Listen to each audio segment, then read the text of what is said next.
नमस्कार। शोम रतोड़ी एनालिसिस में आपका स्वागत है। दोस्तों, सावन का महीना चल रहा है, भोले बाबा का महीना चल रहा है और कांवड़ यात्री भी अपनी श्रद्धा के अनुसार जलाभिषेक के लिए जा रहे हैं, क्योंकि ये उनके लिए महीना बहुत पवित्र होता। वैसे तो सबके लिए पवित्र, सारे महीने पवित्र होते हैं, लेकिन उनकी क्योंकि श्रद्धा भी इसमें जुड़ी हुई है, तो वो अपनी श्रद्धा अनुसार जो चाहते हैं उनकी इच्छा बंद हो गई। क्योंकि हमारा देश सेकुलर देश है और यहाँ एटलीस्ट हिंदुओं की जो है कोई मान्यता नहीं है। हिंदुओं को कुछ वो नहीं है, कोई उनके प्रति कोई संवेदनाएं नहीं है, उनके प्रति जो है उनकी भावनाओं की कोई कदर नहीं होती है। इसलिए हमारे माननीय जजों ने जो भी फैसला दिया, आप सब जानते हैं क्या क्या हुआ। ये तो हो गया एक पक्ष।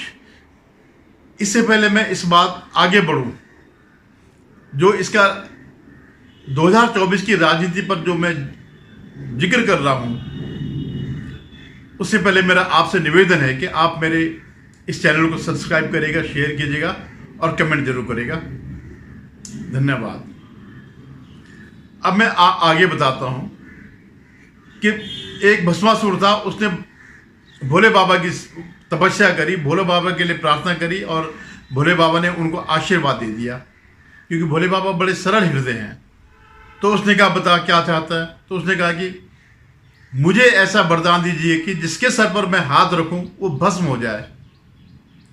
सरल से भोले बाबा ने बगैर सोचे समझे वो वरदान दे दिया।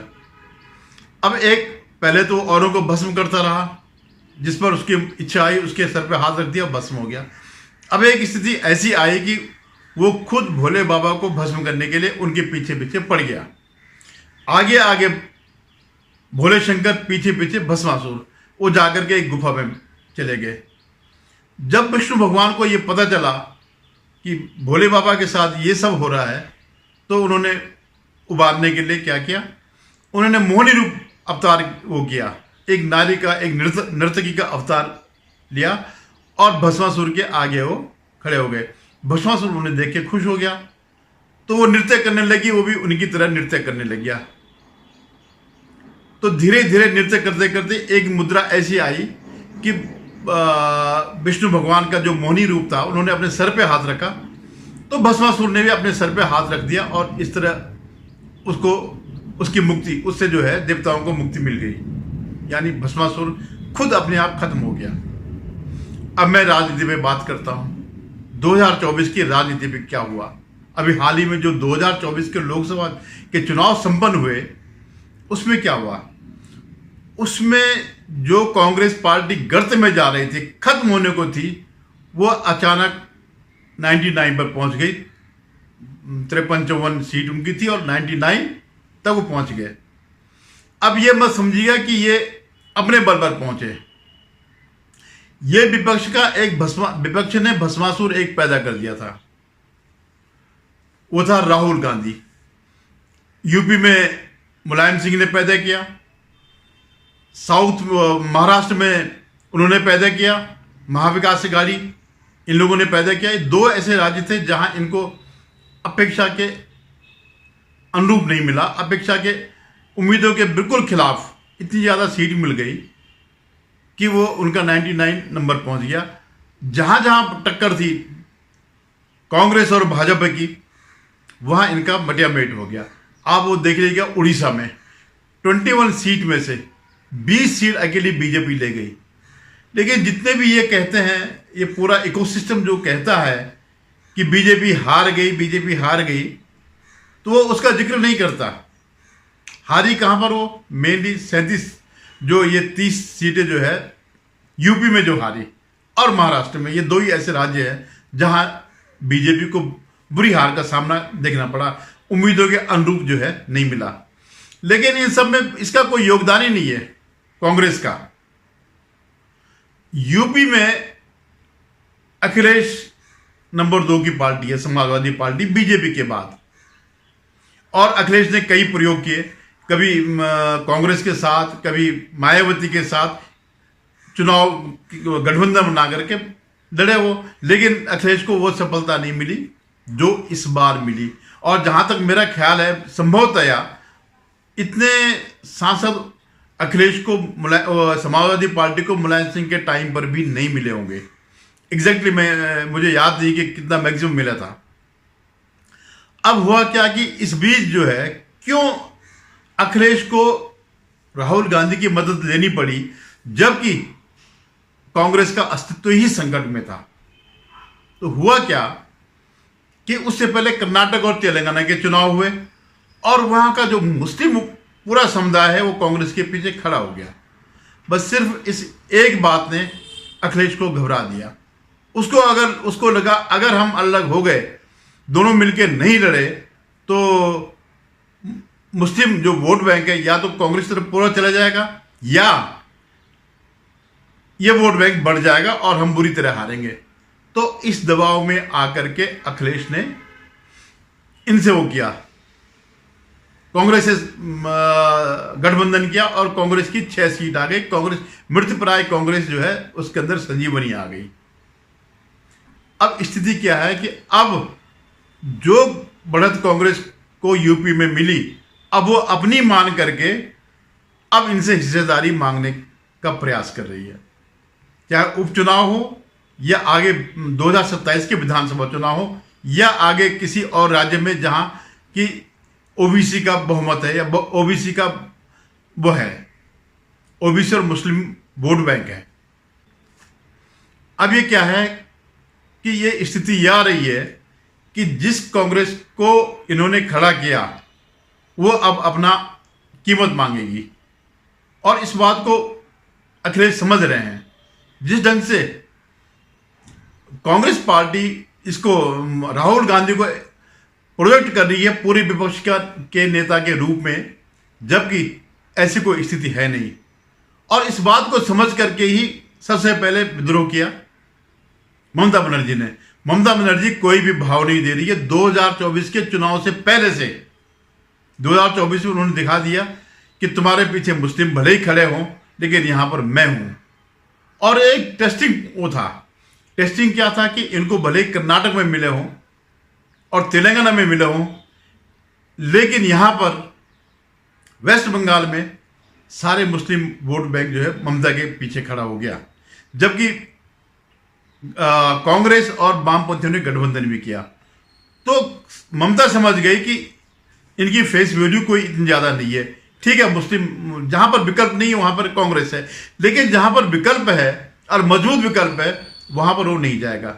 और इस बात को अखिलेश नहीं समझ पाए, वो इसके जाल में फंस गए।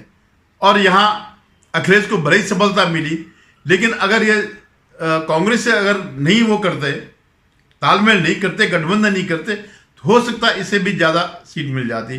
जो 6 सीट जो इनको मिली है वो भी इनके खाते में आती और मतलब उसको अखिलेश को राष्ट्रीय स्तर पर उसका कद बड़ा बन जाता बजाय राहुल गांधी के। तो अब ये किस तरह से, ये उपचुनाव तो है ही है, आगे जो 2027 के उपचुनाव हैं उसके लिए एक भस्मासुर पैदा कर दिया अखिलेश ने खुद। ऐसे महाराष्ट्र में भी जो है शरद पवार और उद्धव ने पैदा कर दिया। किस तरह से अब इनका मुंह जो सुरसा की तरह खुलता जाएगा। वो 100-150 से कम वो नहीं मांगेंगे। और ये इस बात की अभी से तैयारियां हो रही कि राहुल गांधी को अगर राष्ट्रीय नेता के रूप में प्रोजेक्ट करना है या प्रधानमंत्री के दावेदार के रूप में प्रेजेंट करना है, तो उत्तर प्रदेश में उपस्थिति ही नहीं, उत्तर प्रदेश में मजबूती जरूरी है। किसी गठबंधन के उसमें नहीं, अपनी सीटें होनी चाहिए। और यही रास्ता जो है, यही उसको अखिलेश को परेशान करेगा, क्योंकि 2027 के जो चुनाव होंगे उसमें तय हो जाएगा कि ये दोनों मिलकर के लड़ेंगे या अलग अलग अपना रास्ता नापेंगे। अब इस बीच जो है अखिलेश ने भी ममता से अपनी नजदीकियां बढ़ा दी है, जबकि ममता और राहुल दो बिल्कुल विपरीत ध्रुव में है। नाम को भले ही वो इंडी गठबंधन है, नाम को दोनों इंडिया गठबंधन कहते हैं, लेकिन न चुनाव में तालमेल हुआ और न चुनाव के बाद क्योंकि ममता नहीं चाहती कि राहुल गांधी को प्रोजेक्ट किया जाए पूरे विपक्ष के नेता के रूप में, क्योंकि सीनियरिटी के हिसाब से वो ज़्यादा है और परसेंटेज के हिसाब से जितना उनका सफलता का प्रतिशत है उस हिसाब से वो ज़्यादा है बजाय कि राहुल गांधी के। 543 ऑल इंडिया में से इनके 99 सीट है, ममता की जो है 40 या 39 जितने भी है उसमें से जो है 29 सीटें हैं, तो उस हिसाब से ये ज़्यादा है। लेकिन कांग्रेसी जो इकोसिस्टम राहुल गांधी को प्रोजेक्ट कर रहा है प्रधानमंत्री के रूप में 2029 के चुनाव के लिए, तो ममता ने तो अभी से स्टैंड ले लिया है कि कुछ भी हो हम राहुल को नेता नहीं मानेंगे। और अब क्योंकि राहुल भस्मासुर बन गए हैं, तो जिनकी वजह से राहुल गांधी आगे बढ़े हैं वो भी अब इस बात का वो लेंगे कि हम इसको नहीं मानेंगे। तो उसके लिए क्या नीतियां अपनाते, क्या आने वाले चुनाव में इंडिया गठबंधन अभी से जो है अलग अलग होना शुरू कर देगा। अभी जैसे बीच में भी हुआ था कि कई मीटिंग में जो है ये नहीं आती थी। अभी इसी में वो नीति आयोग की जो वो हुई थी मीटिंग में थी, सबने इंडी गठबंधन ने इसका विरोध किया, लेकिन ममता आई सिर्फ ये दिखाने के लिए कि राहुल नेता नहीं है, जो चाहेंगे हम अपनी जगह पर स्टैंड करते हैं, हम राहुल से बड़े नेता हैं। और इस बात को जो है उसने भी कहा, अधीर रंजन चौधरी जो इनके लोकसभा में पुरानी लोकसभा में नेता थे, सदन के नेता थे, इनके पार्टी के नेता थे। उन्होंने कहा कि ममता बनर्जी राहुल गांधी से चिढ़ती हैं, लेकिन ये सिर्फ ममता का मामला नहीं है। अगर इस भस्मासुर को रोक लगाना है तो एक एक करके सारे जिन्होंने उठा करके 99 पर पहुंचाया अपने दम पर, चाहे उद्धव हो, ये अखिलेश हो और शरद पवार हो, तो वो इनको साइज में लाएंगे। ये बड़ा दिलचस्प होगा आगे आने में। और इस बीच की जो घटनाएं होंगी इस दौरान, उससे पता चल जाएगा कि ये गठबंधन कितना चल पाएगा। केजरीवाल तो जेल में है, वो अभी तक अपने को दावेदार समझते हैं, वो उसके अपने को जो है मोदी के मुकाबले लाने की कोशिश कर रहे थे। अब राहुल को ये प्रोजेक्ट किया जा रहा है, तो ये जब तक वो जेल में रहेंगे तब तक तो ये चलेगा इनका। लेकिन केवल कांग्रेस और मुझे नहीं लगता डीएमके भी कोई खास इनके कहने पर आ रहा हो, या अखिलेश भी जब संसद में उसका जो आपातकाल के दिवस को जो है संविधान हत्या के रूप में मनाने की जब घोषणा हुई थी, तब उसका विरोध जो है और किसी ने नहीं किया सिवाय इसके, कांग्रेस के अलावा किसी ने नहीं विरोध किया। अगर इनका तालमेल होता तो अखिलेश और राहुल गांधी अगल बगल बैठे थे, लेकिन अखिलेश ने उसका साथ नहीं दिया। तो ये चीज़ अब समझ में आ रही कि वो इसको साइज में लाना चाह रहे हैं, अदरवाइज उनकी राजनीति खत्म हो जाएगी। और बंगाल के उदाहरण से ये पता चल चुका है कि मुस्लिम वोट पूरा का पूरा राहुल के साथ नहीं जा सकता है। वो केवल आज भी उस सिद्धांत पर है कि जो बीजेपी को जो हराएगा, जो पार्टी सक्षम होगी, वो उसको हम वोट देंगे। अगर कल के दिन विधानसभा चुनाव होते हैं और ये स्थिति आती है, तो तब तक स्थितियां बदल जाएंगी और भी कई चीज़ें हो जाएगी। तो अखिलेश यादव जो है इनकी डिमांड को जो है, जो इनका जो सुरसा की तरह मुंह खुल रहा है, उसको चुप करा देंगे। नहीं तो अखिलेश की राजनीति खत्म हो जाएगी और सबकी राजनीति आजकल केवल मुस्लिम वोट बैंक है।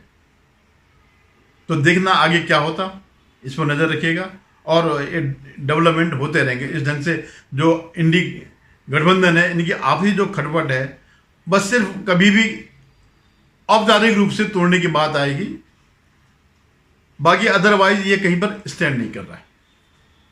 वैसे ही वहाँ पर बिहार में पस्त हो गया यशस्वी यादव जो है, तेजस्वी यादव, क्योंकि जो उम्मीद वो कर रहे थे उसमें उसको कोई फ़ायदा नहीं हुआ। 4 सीट कुल आई, तो उनको भी मंथन करना पड़ेगा, कर रहे होंगे कि हम सब कांग्रेस के पीछे खड़े हो गए, लेकिन कांग्रेस का तो अपना अस्तित्व ही नहीं है। हमने अननेसरी इसको इन्फ्लेक्ट किया, इसको ज़बरदस्ती बढ़ावा दिया। तो आने वाले अभी 1-2 साल बड़े दिलचस्प होंगे, नज़र रखिएगा। धन्यवाद। पुनः निवेदन है कि आप मेरे चैनल को सब्सक्राइब करिएगा, शेयर कीजिएगा।